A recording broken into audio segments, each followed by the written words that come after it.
Pouvez-vous nous expliquer qu'est-ce que la dysérection? Vous entendez beaucoup parler de la dysérection. C'est un mot qui revient aujourd'hui fréquemment dans les magazines, dans les revues, dans les discussions. Qu'est-ce que la dysérection?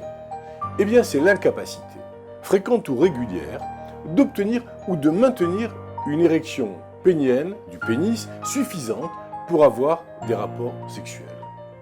Alors qu'il arrive occasionnellement à la plupart des hommes de ne pas réussir à avoir une érection ou de la perdre de façon prématurée, certains hommes vont éprouver régulièrement ces difficultés.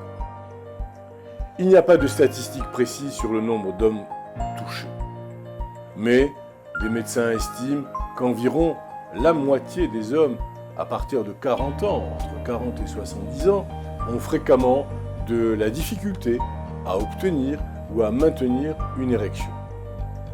Parmi les hommes âgés de moins de 40 ans, un faible nombre d'entre eux est atteint de dysérection. Mais l'incidence de ce fonctionnement augmente alors qu'ils vont prendre de l'âge. Quelles peuvent être les causes à l'origine de ces troubles?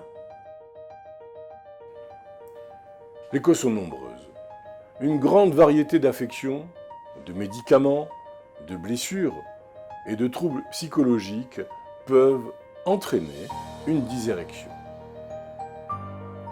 Les causes les plus fréquentes, les plus courantes sont des troubles circulatoires. Une érection survient lorsque le sang remplit le pénis et qu'une valvule située à la base de l'organe le bloque. Le diabète, une pression artérielle élevée, une hypercholestérolémie, la présence de caillots et l'athérosclérose, le fameux durcissement des artères, peuvent entraver ce processus. Ces problèmes circulatoires sont la principale cause de dysérection.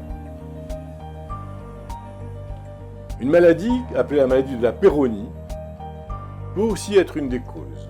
L'affection qui cause l'apparition de nodules fibreux et de plaques dans les organes génitaux et une interruption du débit sanguin.